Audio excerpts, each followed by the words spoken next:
공급을 충분히 늘리는 쪽으로 전환해야 됩니다.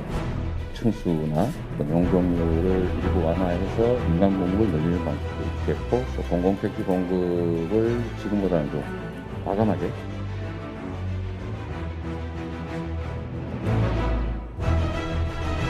최저임금 없애버리겠다. 이거는 헌법 파기하겠다 이 얘기거든요. 그분 실수하신 것 같은데.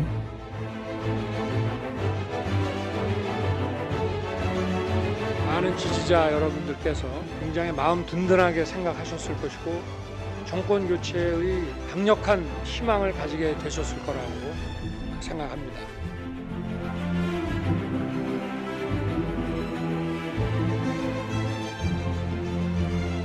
가해자 보호라고 하는 것은 그 절차상의 인권 보장은 지금 법에 의해서 충분히 되어 있는데 피해자의 인권이 너무 지금 경시되어 있습니다.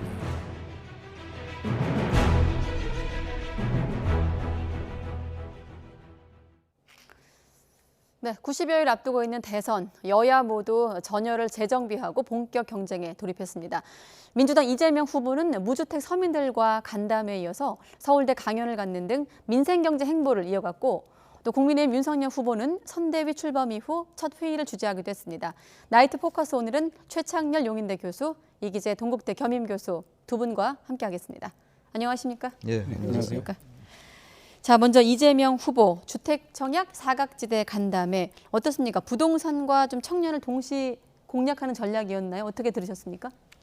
부동산 문제도 중요하고 특히 이제 이번 대선이 어느 대선보다도 청년들의 표심이 중요하다는 얘기들을 많이 하고 있거든요. 네.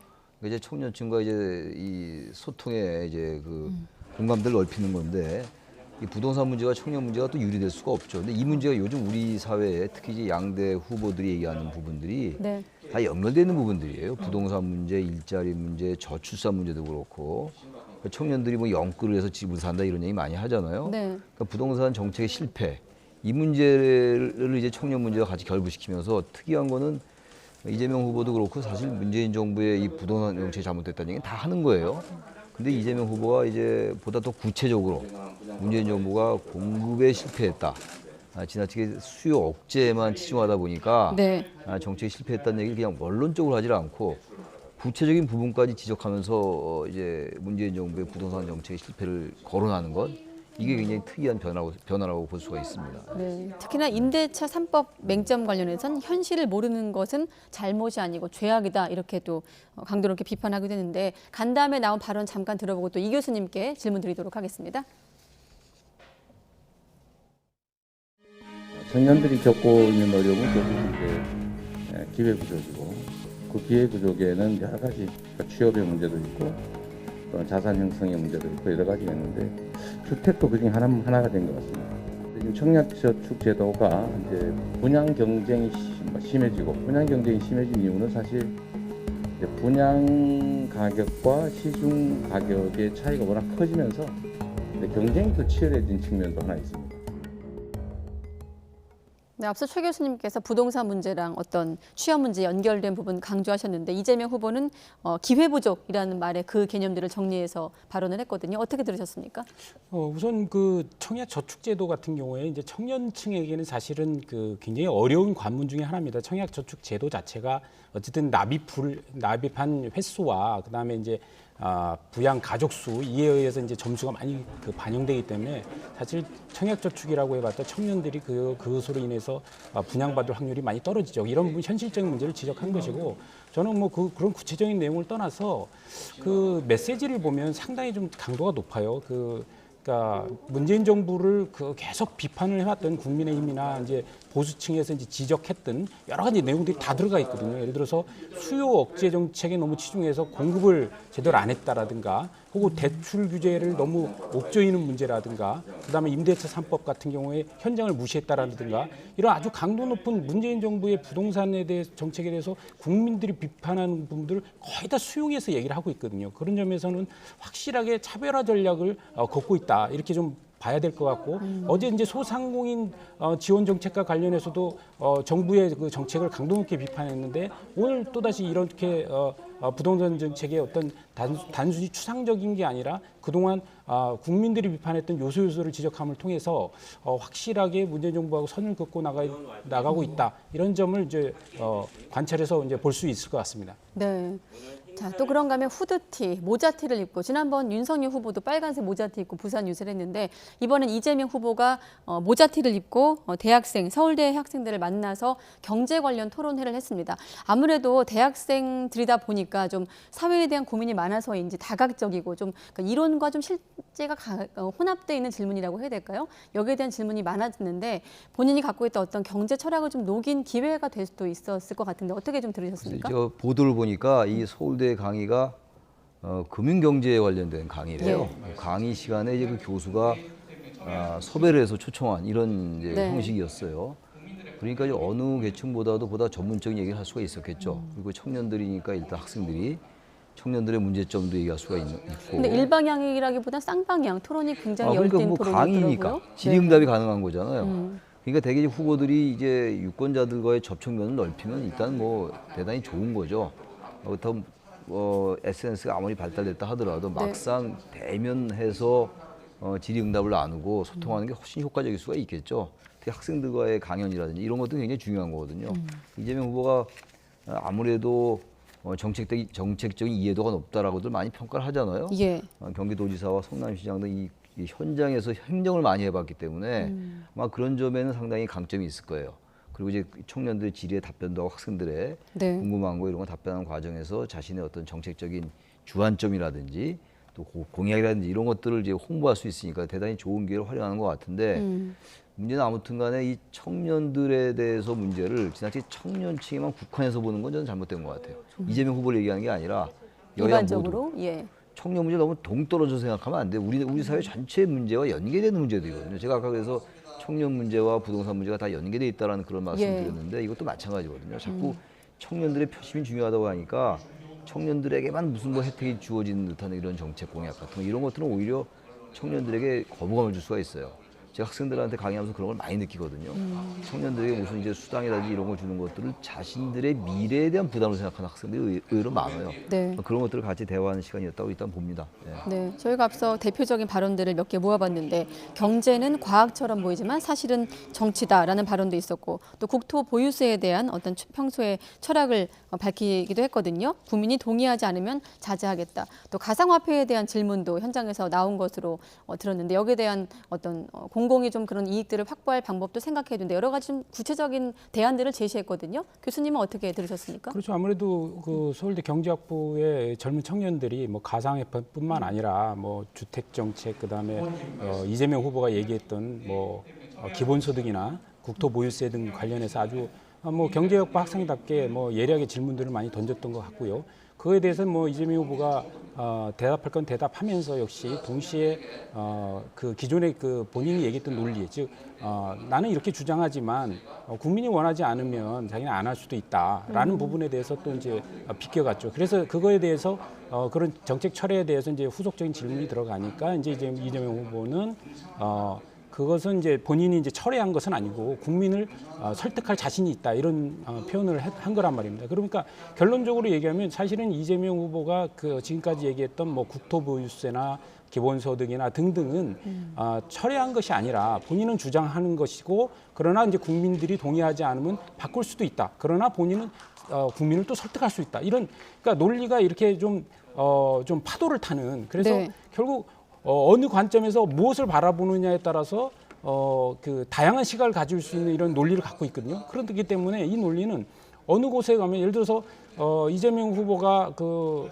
국토보유세를 찬성하는 곳에 가면 본인은 이제 그 주장을 이야기할 것이고 반대하는 곳에 가면 국민의 뜻에 따르겠다 이런 좀 맞는 키 같은 논리를 좀 가지고 있다. 이래서 사실 이렇게 되면은 뭐 논리적으로는 어디 가서든지 상대할 수 있지만 이것을 듣는 국민들은 계속 혼란스럽고 이재명 후보의 주관이 과연 무엇인지에 대해서 궁금해할 수밖에 없다. 이런 점을 좀 지적할 수 있을 것 같습니다. 이런 점이 하나 있는 것 같아요. 네. 또 이제 현대 정당의 추세가 뭐 포괄 정당 이런 표현을 많이 쓰거든요. 포괄 지지 정당이라는 거는 우측과 좌측의 지지를 다 이제 끌어안으려는 정당으로서 당연한 거겠죠. 네.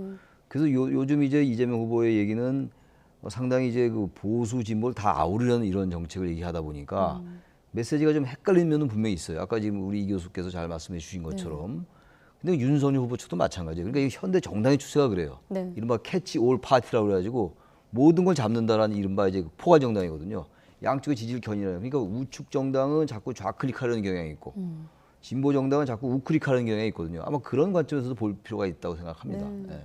실제로 어디서 좀 많이 들어본 것 같아서 찾아보면 예전에는 상대 진영에서 상대적인 했던 제시했던 거. 그런 게 개념들이 양쪽이 다 있던 것 마찬가지예요. 같습니다. 이건 선거를 앞두고는 불가피한데 네. 대신 유권자들에게 너무 과하게 특정 진영을 너무 양쪽을 다 지지를 이제 끌어모으다 보면 우리 집토끼 산토끼가 다 달아날 수가 있죠. 그런 네. 것들을 후보들이 유념할 필요가 있다고 생각합니다. 예. 네, 워낙 좀 열띤 토론이 학생들과 이어지다 보니까 이 후보 스스로도 대선 토론회를 미리 치른 것 같다 이런 소회를 밝히기도 했는데 네. 막상 윤석열 후보는 그런 주최 측에서 강연을 똑같이 요청을 했다고 합니다. 근데 거절하는 것으로 알려지고 있는데 물론 이제 윤석열 후보 캠프 측에서 공식 확인한 부분은 아니지만 만약에 요청을 했다 거절했다는 게 만약에 맞다면 어떻습니까? 이런 어떤 청년들과의 토론 자리가 본인의 어떤 이재명 후보처럼 경제 철학을 좀 녹일 수 있는 기회가 될 수도 있을 텐데요.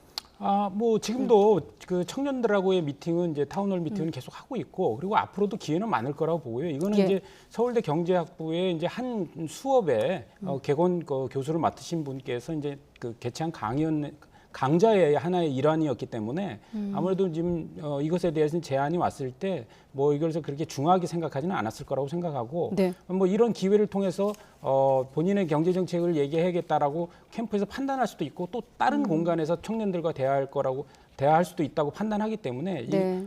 반드시 이번 이 자리에서 다음 강연자로서 꼭 나가야 되는 그런 자리는 아니었다고 생각합니다. 네, 알겠습니다.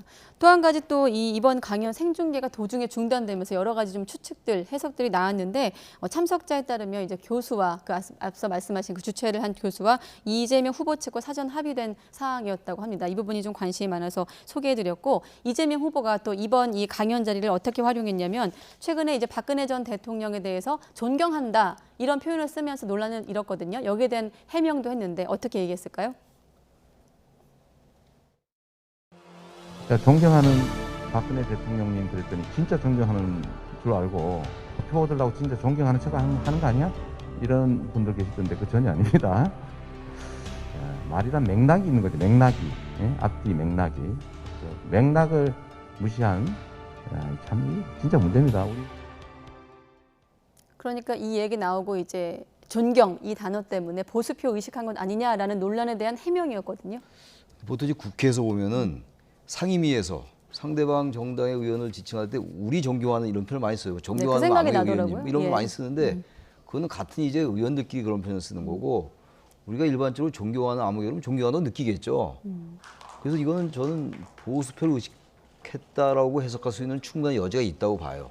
대구에서 그런 발언을 했기 때문에. 그러니까 지금 이재명 후보가 원래 사이다 발언 뭐 이런 얘기도 많이 하잖아요. 네. 요즘은 양쪽의 지지를 다 끌어안으려 하다 보니까 그리고 이제 문재인 정부가 자꾸 차별화하려 하다 보니까 약간 메시지가 혼선을 빚는 것 같은 경우가 있어요. 이번 경우가 대표적인 것 같아요. 존경하는 대통령이라고 했다 다시 그거 아니라고 얘기하면은 유권자들은 어떻게 해석해야 돼요? 그래서 이 부분은 너무 어떤 장소나 어떤 뭐 지역 이런 것들을 의식하지 말고 이재명 후보가 평소에 가지고 있던 소신을 그대로 얘기하면 될 것 같아요. 근데 이제 점점 선거일이 가까워지고 정권 교체로는 높아지고 어떻게든 정권과 차별화는 해야 되고 이러다 보니까 발언이 자꾸 양쪽을 너무 그러니까 포괄 지지 정당의 차원에서 양쪽의 지지를 견인하기 위해서 좀 우클릭하는 건 좋은데 이게 냉탕과 온탕을 너무 왔다 갔다 하면은 이게 그 정도를 넘게 돼요. 이 접점을 잘 조화시켜 나가는 게 이게 정치적 하나의 리더십이기도 하고 실력이기도 한데 그 부분은 이재명 캠프 측에서 좀 유념할 필요가 있어요. 존경한다고 했다 또 존경하지 않는다고 얘기하면 어떻게 해석을 해야 되나요? 그건 당연히 그래서 너무 보수표 의식했다라는 발언할 수 있는 것이고 아니면 후보가 보수표 의식할 수 있어요. 그걸 탓할 수 없는 거 아니겠어요? 윤석열 후보도 합리적인 진보를 끌어안겠다고 얘기했고 네. 그러나 이 메시지가 너무 왔다 갔다 하면은 유권자들에게 혼선이 올 수 있고 오히려 지지와 연결이 안 될 수 있다라는 측면이 있다라는 겁니다. 그러니까 이재명 후보가 이제 그 말이 아니라 맥락을 봐야 된다고 얘기를 했는데 사실 그 맥락을 봐도 저는 좀 이해가 안 가는 부분이 있어요. 그 맥락이 뭐였냐면 청년들이 이제 그런 질문을 한 거예요. 그 어떤 행사장에 갔더니 이재명 연호하는 게 자기들한테 너무 익숙치 않다. 그러니까 이재명 후보가 정치인들은 그런 거에 힘을 받는다. 그래서 존경하는 박근혜 대통령도 힘들 때는 서문시장 서문시장 같은 데 가서? 가더라. 이런 표현에서 한 거거든요. 결국 네. 뭐냐면 강하고 강단이 있었던 박근혜 대통령도 그런 지지자의 연호가 필요했다. 이런 차원에서의 맥락을 갖고 얘기를 한 건데 지금 이제 다시 이제 그 맥락을 안 보고 존경하는 이란 표현을 가지고 자신에 대해서 이제 얘기하는 것에 대해서 또 문제를 삼는 건데 사실 이게 치고 빠지고 이게 이제 그 이재명 후보가 이게 능수능란한 것 같아요. 그러다 보니까 이거를 본인이 볼 때는 뭐 그 맥락을 다 갖고 있을지 모르겠지만 이걸 지켜보는 많은 그 국민들이나 이런 사람들은 국민들은 이렇게 좀 이렇게 그 항상 이렇게 표변하는 그 모습을 이렇게 지적할 수밖에 없는 그런 상황이 있다고 봅니다. 네, 알겠습니다. 존경하는 두 교수님과 다음 질문 넘어가도록 하겠습니다. 자, 이를테면 친문으로 분류되는 윤건영 또 의원의 발언이 또 화제가 되고 있습니다. 진실한 성찰, 5년 평가 성찰해야 된다 이런 발언을 했거든요. 현 정부를 향해서. 그러니까 윤건영 의원이 아주 그 스피커로서 그 이제 문재인 정부의 그쪽 진영의 상당히 큰 스피커거든요. 방송에도 많이 나오고 네. 그리고 이제 국민의힘에 대해서 굉장히 따갑게 강도 높은 비판을 해왔던 사람이에요. 근데 이제 이 지금 정권에 대해서 성찰해야 된다 이렇게 얘기하는 거는 뭐 정권 교체론을 의식하는 것 같아요. 그러니까 이재명 후보가 당선되면 이것은 사실상의 정권 교체다라는 얘기를 하고 싶은 거겠죠. 그래서 지금 아까도 뭐 이재명 후보의 뭐 부동산 정책 정부의 실패를 이재명 후보가 비판하고 이런 걸 언급했습니다만 아마 그런 맥락인 것 같아요. 그러니까 과거에도 보면은 어쨌든 집권 정권을 공격하면서 차별화하는 경향이 거의 대부분이었어요. 그래서 청와대에서 일단은 그걸 이제 이른바 암묵적으로 용인하면서 나를 밟고 넘어가라 뭐 이런 이제 메시지라고 해석을 하는 건데 지금 또 문재인 대통령의 국정 운영 지도가 또 의외로 높아요. 물론 부정 여론이 더 높긴 합니다만 네. 역대 대통령들에 비해서는 여전히 문재인 대통령의 지지율이 낮다고 할 수 없는 거거든요. 그러니까 차별을 하긴 하는데 대단히 곤혹스러운 것 같아요. 완전히 문재인 대통령의 지지율이 낮으면 마음 놓고 차별을 할 텐데 네. 보다 강도 높게 비판하겠는데 그렇게 하기엔 또 굉장히 꺼리껴져요. 여전히 문재인 정부를 지지하는 사람들이 많다는 거 아니에요? 그럼 집토끼가 살아날 수가 있는 거거든요. 그렇다고 계속 뭐 이제 문재인 정부를 안고 갈 수도 없는 노릇이 그러다 보니까 드디어 윤건영 의원까지 참전을 한 거다. 현 정부의 차별화나 현 정부의 공격에 대해서 이게 아마 강도 높아질 거예요. 대신 이런 강도가 높아질 때 청와대와의 관계 이런 것들 여전히 문재인 대통령 레임덕이 아니거든요. 과거 정권과 차별을 했던 후보들은 다 레임덕인 상태였어요. 노무현 대통령도 레임덕이었고. 근데 이거 전혀 아니기 때문에 이게 아마 이재명 후보 선대위의 가장 큰 고심거리라고 생각을 해요. 아마 그런 맥락에서 윤건영 의원이 이런 얘기를 했는데 아무튼 너무 정치공학적인 접근하는 거라고 볼 수 있지만 어차피 대선은 정치공학이에요. 그런 면에서 윤건영 의원이 조금씩 이제 발언의 그 방향 같은 걸 좀 트는 거라고 생각합니다. 일단. 네, 알겠습니다. 자, 이번엔 대대적인 출범식과 함께 선대위를 띄운 윤석열 후보 측 동향으로 넘어가 보도록 하겠습니다. 첫 회의를 주재했는데 뭐 여러 번 언급했듯이 선대위 이름이 살리는 선대위입니다. 네. 네, 아니 뭐 살리는 선대위라고 이름을 지었던데 저는 그 네이밍을 보고 아주 잘했다라는 생각이 들어요. 왜냐하면 슬로건을 정할 때 이게 정치권에서는 이제 그 두 가지를 유념해야 됩니다. 하나는 일단 쉽고 이해하기 그리고 우리가 보편적으로 많이 듣던 단어를 쓰는 게 좋습니다. 어려운 단어보다는. 그다음 네. 두 번째는 자신들의 장점을 잘 살리면서 상대의 약점을 파고드는. 그래서 대립각을 잘 갖추는. 요게 이제 두 가지가 이제 슬로건에 필요한데 살리는 선대위라는 게 결국 이제 정의도 살리고 국민도 살리고 나라를 살리겠다 이런 이제 사실 이게 국민들 그러니까 보수 진영 특히 이제 보수층 같은 경우는 지금 나라가 굉장히 위기에 몰려 있고 그리고 거의 존망 상태에 가 있다 이런 생각 그러니까 현실 인식을 하고 있기 때문에 결국 이제 국가를 살리고 국민을 살리는 선대위가 되겠다 이런 식으로 각을 잘 잡은 것 같고요. 네. 그래서 좀 쉽기도 하고 이번에 뭐 그것은 좀 상당히 설득력이 있어 보인다 이렇게 네. 평론할 수 있을 것 같습니다. 네, 교수님은 어떻게 들으셨습니까? 살리는 선대위. 살리는 선대위 그러니까 들어오는 게 별로 없어요. 무엇을 살리겠다는 거죠. 그러니까 거기 뭐 희망도 살리고 정의도 살리고 다 살리겠다라고 해서 오히려 포괄적인 의미가 있으니까. 저기 뒤에 있죠. 네.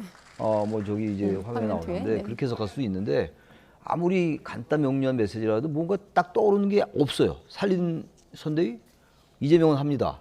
이재명은 무엇을 한가, 무엇을 하나 이것도 좀 목적어가 없고 이것도 좀 목적어가 없어요. 그 양쪽 캠프가 다 지금 후보 선대위들이 좀 간단하게 뭔가 이제 상상력을 자극하는 아마 그런 전략을 쓰는 것 같아요. 열어두기. 예. 이를테면 각자 열린 해석해라 결말. 이런 얘기. 예. 살리는 선대위 그러니까 뭘 살리겠다는 거지? 이런 의문을 가질 수가 있거든요. 아마 그러한 걸 노린 것 같은데 저는 개인적으로 볼 때 그렇게 다 와닿는 자, 그러면 네이밍은 아닌 것 거꾸로 같아요. 정권 교체가 목적이라면 뭘 살려야 된다고 보십니까? 뭐 여러 가지 있죠. 중요한 뭐 대상. 아까 나왔죠. 희망, 정의, 국민, 뭐 나라를 살리자 이런 얘기인데 네. 살리는 선대위 뭐가 죽었나? 옛날에 과거에 YS 대통령이 역사를 바로서자니까 언제 역사가 거꾸로 졌냐 이런 비판도 했잖아요. 그래서 저는 살리는 선대위 전 네이밍 이름으로서는 썩 훌륭한 이름 같지 않아 보입니다. 그런데 이런 것들이 뭐 그렇게 선거 승패를 좌우하는 건 아니에요. 그러나 이 자체만 평가라고 그런다면 저는 그렇게 높은 점수 주고 싶지는 않다. 그런 생각입니다. 네. 살리는 선대위 명명에 대한 두 분의 판단은 극명하게 엇갈리네요. 자, 이번엔 윤석열 후보의 민생 행보도 살펴보도록 하겠습니다. 범죄 피해자 지원 센터를 방문하는 것으로 이른바 약자와의 동행 행보를 시작했습니다. 발언 들어보시죠. 국가의 첫 번째 임무는 국민의 안전 보호입니다. 범죄를 예방해야 되고 또 범죄가 실제로 발생했을 때는 그 범죄자에 대한 그 적법 절차에 따른 처벌도 중요하지만 그 피해자에 대한 또 지원과 보호가 중요하기 때문에 범죄 피해자는 어떠한 경우라 하더라도 이 트라우마라든가 이런 많은 또는 경제적인 어려움에 처할 수도 있고 해서 범죄 피해자는 기본적으로 사회적 약자라고 봐야 됩니다. 네, 범죄 피해자의 인권을 강조했습니다. 첫 행보로 범죄 피해자 보호, 치안 등 약자에 대한 어떤 두터운 지원을 첫 행보로 정한 이유, 그 배경은 어디에 있다고 보십니까?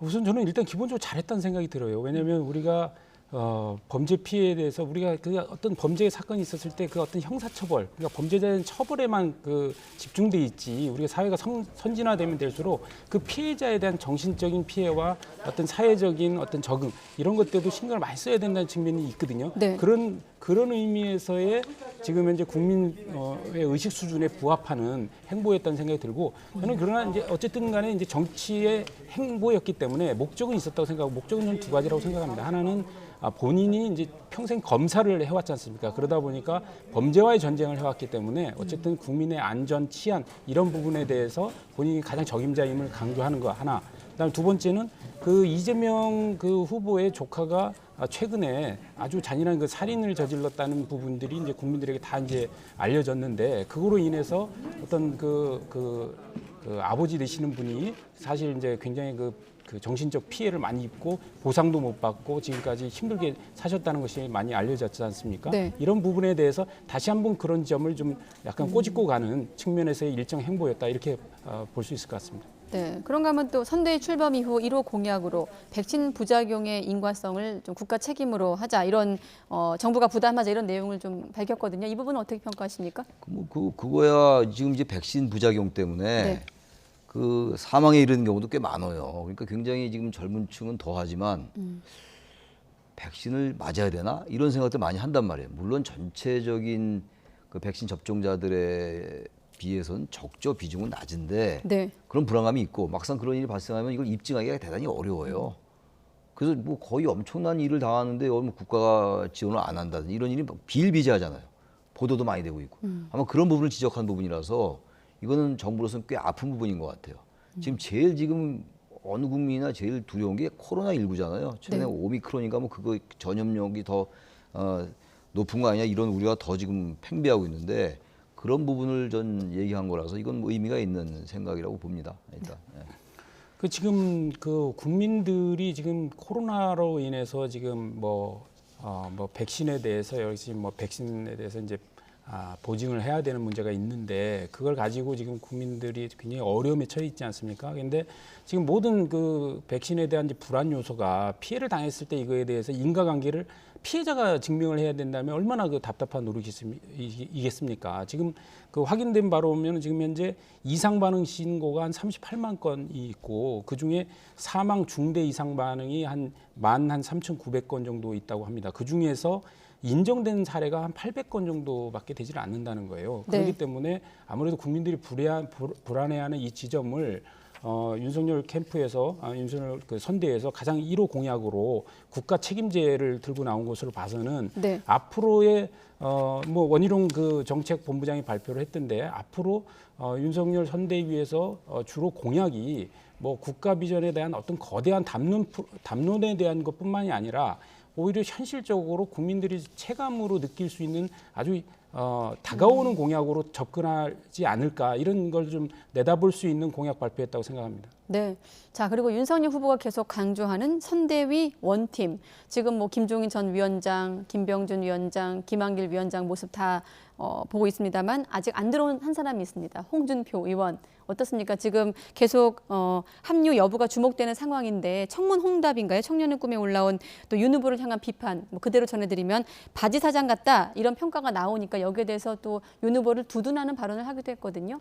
그 홍준표 후보가 윤 후보를 만났었잖아요. 이 선대위 이제 그 구성 둘러싼 여러 갈등 국면에서 그래서 빨리 가서 이 대표를 만나라라고 이제 이준석 대표를 만나라는 그 조언을 윤석열 후보에게 했어요. 네. 홍준표 의원이. 그러고 나서 어쨌든 홍준표 후보의 그 이제 조언 이후에 내려와서 만났단 말이에요. 그리고 이제 그야말로 충격적으로 갑자기 봉합이 된 거 아니에요? 봉합이 됐건 무슨 화학적 결합이 됐건 간에. 예.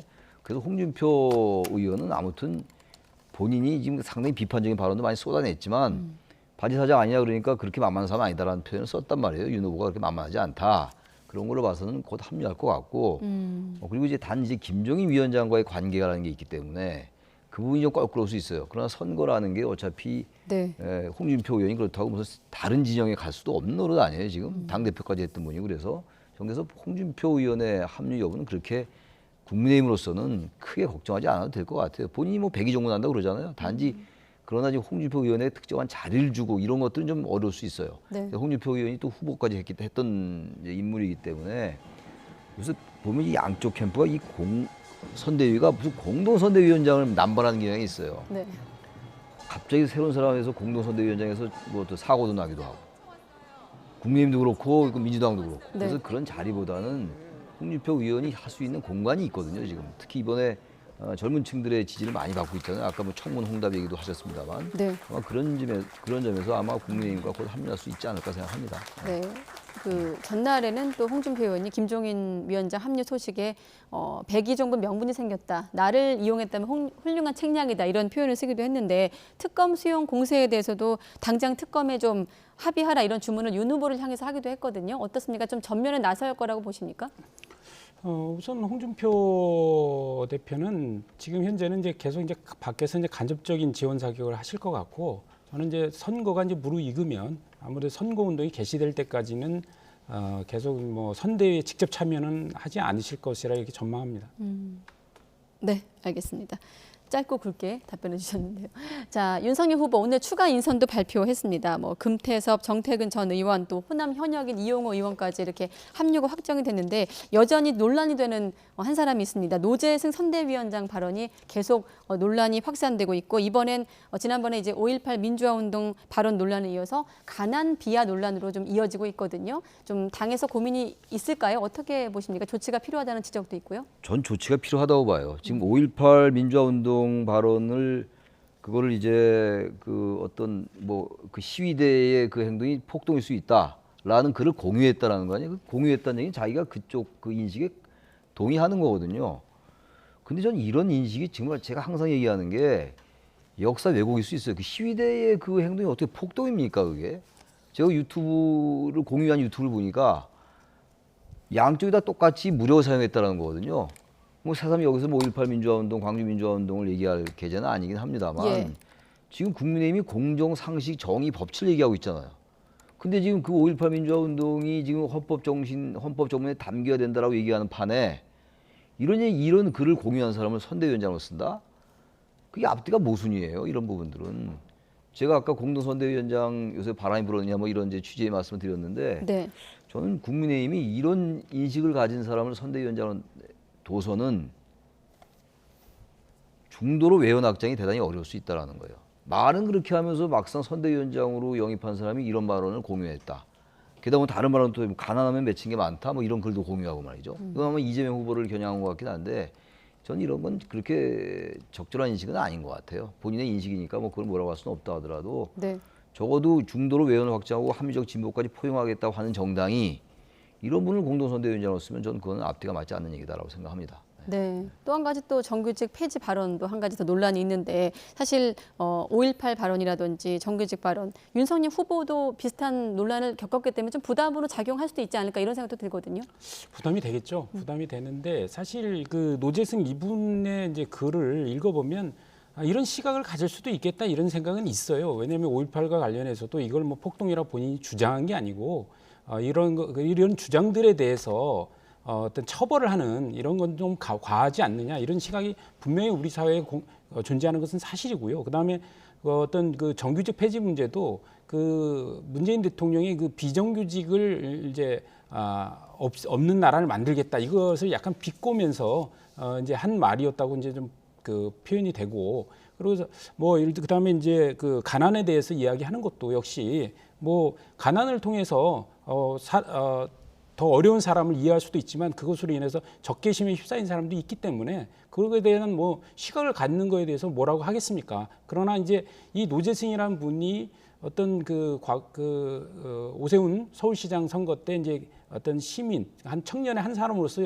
유세를 하는 찬조연설자로서는 뭐 저는 충분히 역량도 있고 뭐 발언을 그때 내용도 들어보면 상당히 논리적인 설득력 있게 오세훈 시장을 이제 옹호하는 연설을 했는데 근데 그때는 하나의 이제 시민의 일환이었고 그러나 이제 선대위원장의 이제 공식적 직함을 갖는 문제는 또 다른 문제거든요. 그런 문제에서는 좀 당에서 좀 더 검증을 좀 더 했어야 된다 이런 생각이 들고 또 이런 발언들이 아마도 제가 볼 때는 지금 뭐 서너 개 정도 나왔지만 과거에 SNS 활동을 많이 하셨던 걸 보면 훨씬 더 많이 노출될 가능성이 높기 때문에 그러면 이제 윤석열 선대위의 전체적인 모습 이게 이제 국민들에게 왜곡돼서 전달될 수 있기 때문에 저는 노재승 이분이 스스로 빨리 그 정리를 하시는 게 정권 교체를 위해서 더 바람직하지 않을까 이렇게 생각합니다. 네, 알겠습니다.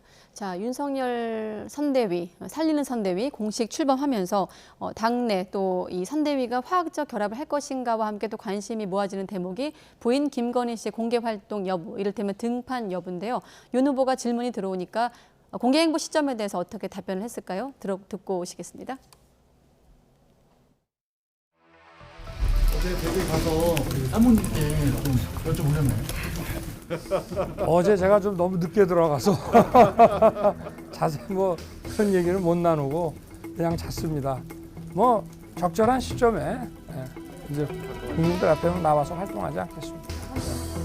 네, 기자들과 나아가 국민들은 그 적절한 시점이 언제인가가 궁금한 것 아니겠습니까? 사실 선대위 출범식 날 질문이 들어왔죠. 그랬더니 집에 가서 물어보겠다고 했고 그 이후 상황을 이제 취재기자가 질문을 한 건데 여기에 대해서 민주당 송영길 대표가 수렴청정이라는 표현을 쓰면서 수렴청정은 최서원 그러니까 최순실로 족하다 이런 표현까지 썼거든요. 저는 이 당대표로서 지금 당대표로서의 발언치고는 그렇게 품격 있는 발언 같지 않아요. 수렴청정이라는 단어가 조선시대 왕조시대 때 있는 건데 상대방 후보를 공격하더라도 다른 표현이 얼마든지 있을 것 같은데 이거를 부인이 나타나지 않는다고 해서 부인이 뒤에서 이제 후보를 조정한다 이런 식의 이제 인식 같아요. 근데 이렇게 하는 거는 우리 정치가 여야 마찬가지에 자꾸만 이렇게 발언을 저도 당 대표쯤 됐으면 발언에 좀 품격 있게 해야죠. 수렴 청정한다 이런 얘기 뭐 글쎄 저는 이건 썩 그렇게 비판치고 좋은 비판 같지 않은데 단지 이제 이 지금 그 김건희 씨 윤석열 후보의 부인의 이제 그 활동 에 대해서 관심이 많은 게 사실이에요. 국민들이 워낙 얘기도 많이 됐고 또 뭐 여러 가지 이제 그 뭐 사법적인 문제도 많이 거론이 됐었잖아요. 예. 그래서 이제 관심이 많은데 후보의 부인도 굉장히 중요하죠. 하나의 가족이고 또 후보에게 상당한 영향력을 끼치는 거니까 그렇다 하더라도 역시 중심은 후보예요. 그 너무 과하게 무슨 후보 부인한테 관심을 두는 것보다는 후보에게 관심 두는 게 맞는데 아마 적절한 시점이라는 게 아마 이제 글쎄 언제가 될지 뭐 알 길이 없죠. 제가 알 수가 없는 건데 뭐 제가 그 선대위에 있는 사람도 아니고 모르겠는데. 네, 어제 패널분도 어려운 질문이라고 하시더라고요. 네, 근데 뭐 그건 알 수가 없어요. 그건 아마 윤 후보도 볼 수도 있어요. 그건 김건희 씨만 알 수도 있는 것이고 아마 이제 조금 시간이 지나면 네. 등판을 하겠죠. 등판이라는 단어가 맞는지 모르겠는데 아무튼 국민들 앞에 이제 여러 가지 발언도 하고 행사에 같이 참여할 수 있지 않을까 생각해요. 예. 저는 이제 송영길 대표가 이제 그 커튼 뒤에서 수령 첨정하자는 거냐라고 얘기하면서 했던 말 중에 저는 좀 팩트가 잘못됐다 생각하는 게 최서원 씨 하나로 족하다 이랬는데 박근혜 대통령을 최순실 씨가 수령 첨정하지는 않았습니다. 그건 국민들이 상식적으로 알지 않습니까? 그러니까 최순실 씨가 박근혜 대통령을 이용해서 자신의 사익을 추구했던 것이지 그 머리 꼭대기에서 박근혜 대통령을 지시하면서 수령 첨정하지는 않았다. 이건 팩트와 다르다 이런 말씀드리고 싶고 그다음에 이게 또 이 박근혜 대통령과 최순실 씨와의 관계하고 이 그 배우자인 그 김건희 씨와 이제 윤석열 후보의 관계는 또 다른 관계 아니겠습니까? 이거를 이제 수령 첨정이라고 얘기하는 것은 적절하지 않다 생각하고 또한 저는 이제 이 말이 이제 커튼이라는 말이 이제 임태희 이제 지금 상황실장 입에서 이제 나오면서 얘기를 했는데 네. 사실 이게 부적절한 표현을 하면서 이렇게 빌미를 좀 제공했던 생각이 들어요. 그래서 실제로 김건희 씨가 어쨌든 조용한 내조를 할 것이다 이렇게 이제 전망한 걸 이제 그 커튼 뒤라는 표현을 쓰면서 이제 빌미를 제공했다 생각이 드는데 어쨌든 저는 이게 이제 국민들의 이제 관심의 대상이기 때문에 배우자로서 국민들에게 나설 수밖에 없고 나와야 한다. 그러나 그 시기 문제는 조정할 것이지만 저는 이제 선거운동이 개시되기 전에는 나오게 돼 있고 그리고 그 과정에서는 그동안의 의혹들을 좀 소명을 할 수 있는 몇 차례의 기회를 갖고 가지 않겠나 이렇게 전망합니다. 네. 자, 당대표, 송영길 대표 발언에 대해서는 조금 부적절했다 이런 의견이셨는데 자, 이준석 대표는 또 고3 학생 발언을 하면서 우리 고3이 민주당 고3보다 우월하다. 토론에 참석한 이제 국민의힘 그 고3 학생을 좀 돋보이려다가 이런 반론 논란을 일으켰거든요. 어떻게 들으셨습니까? 저는 이준석 대표도 당대표잖아요. 네. 당대표들이 과거 당대표들보다 발언의 이 무게가 좀 떨어지는 것 같아요. 그 김민규 군이 얘기한 걸 보니까 뭐 상당히 말을 잘 했더라고요. 네. 불협화음이지만 우리가 불협화음을 통해서 더 이제 화합하고 단결할 것이다 하고 좋은 얘기도 많이 했어요. 여기서 뭐 그걸 다 소개할 수 없는데 근데 우리 고3보다 저쪽 고3보다 우리 고3이 낫다. 이게 무슨 고3 학생들 경쟁시키는 것도 아니고 선거에 무슨 거대 담론이라든지 정치 담론으로 좀 가지고 가야 되죠. 당대표쯤 됐으면. 그걸 비교하고 있고. 그러니까 이게 참 아까 뭐 송영길 대표 얘기도 했습니다만 저는 이것도 그렇고 이것도 뭐 갈라치기란 비판이 나올 만해요. 이 부분은. 그쪽 고3은 그쪽 고3대로 상당히 거기에 민주당에 맞는 얘기를 했을 것이고 네. 이 김민구 군이라는 이 학생도 국민의힘에 맞는 얘기를 한 거예요. 나름대로 선거 전략적으로. 근데 그거를 이제 비교하면서 저쪽보다 우리가 낫다라고 얘기하는 거 뭐 이 자체가 뭐 그렇게 대단히 흠결이 있는 발언은 아닐지 모르겠습니다만 썩 그렇게 이것도 이렇게 대표로서의 품격 있는 발언 같지는 않다. 이것도 갈라치기란 비판에서 자유롭게 어렵다고 생각해요. 네. 뭐 좋은 표현은 아니죠. 좋은 표현은 아니고 이제 어떻게 보면 이제 우리 편, 상대편 이렇게 이제 진영을 나눠서 얘기하다 보니까 저는 그런 얘기가 나왔다고 보고, 근데 이제 국민을 갈라치기 하는 거하고 좀 개념은 다르다 이렇게 얘기할 수 있을 것 같고요. 예. 그리고 이제 이준석 대표가 이제 얘기를 하면서 이제 우리는 이제 청년들에게 기회를 준다, 자리를 주는 게 아니라 이런 표현을 했거든요. 이건 아주 적절한 지적이었다고 생각하고요. 근데 이제 아까 좀 전에 말씀드렸던 노재승 선대위원장 같은 공동선대위원장 이런 거는 또다시 이준석 대표가 그렇게 얘기했음에도 불구하고 또다시 청년들에게 자리를 주는 것과 또 마찬가지다. 그래서 하는 행동이 지금 민주당이나 국민의힘이나 지금 비슷하다. 네. 이런 점을 지적하고 싶습니다. 네, 아무튼 뭐 대선 국면이 본격화하면서 대선 후보는 물론이고 당 대표들 뭐 포함되어 있는 정치인들 모두 좀 메시지 관리가 필요하지 않을까 이런 생각이 들고 자 끝으로 최근에 알고 계시겠지만 지금 홍남기 부총리 아들이 서울대병원 특혜 입원 의혹 논란이 벌어지고 있습니다. 여기에 이제 김부겸 총리가 오늘 발언을 얹으면서 좀 논란이 되고 있거든요. 알아볼 수 있는 것 아닌가라는 총리 발언이 나왔습니다. 네, 이 논란 어떻게 좀 보고 글쎄요, 계십니까? 이게 이제 우리가 흔히 말하는 정치적인 감수성의 문제거든요. 이런 건 대단히 예민해요. 이제 우리 사회가 특히 조국 사태를 겪으면서 가장 문제 삼는 게 문제가 아니라 문제로 인식되고 있는 게 문제로 지적되고 있는 게 공정의 문제잖아요. 그리고 지금 알아볼 수 있는 거 아니냐 이 발언 자체가 과연 국민들의 일반인식에 부합하냐 이런 얘기예요. 부합하지 않는다고 생각해요. 이 부분은 공정하지 않은 거죠. 홍남기 부총리가 고위직이니까 고위 관료니까 이게 가능했다라고 국민들은 생각하지 않겠어요? 그게 정치적 감수성이거든요. 근데 이건 김부겸 총리가 국회의원도 여러 번 하고 상당히 경륜이 있는 정치인인데 왜 이런 말을 했는지 모르겠어요. 이런 발언들은 별로 선거에 썩 도움이 되지 않을 것 같아요. 민주당에게는.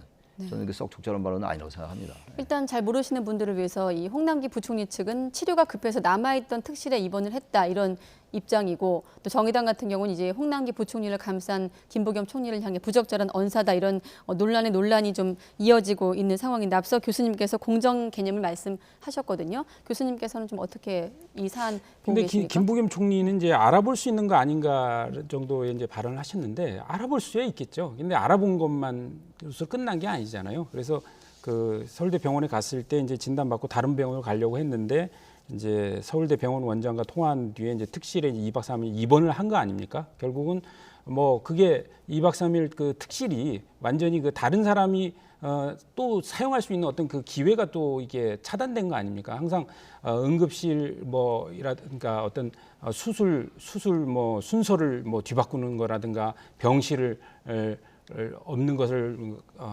또 특혜를 준다든가 이 등등의 것들이 사실 국민들에게 굉장히 예민한 거거든요. 소위 얘기해서 가진 자, 권력자, 있는 자들이 결국 이제 모든 게 그 권한을 행사해 가는데 그게 어떤 아픈 곳, 아픈 사람 치료하는 병원에까지도 이렇게 적용된다는 거는 국민들에게는 사실 받아들이기 굉장히 힘든 것이라 생각합니다. 네, 그리고 가족들의 뭐 중에 아픈 분들이 계신 분들은 다 잘 아실 겁니다. 서울대 병원 문턱이 얼마나 높은지를 말이죠.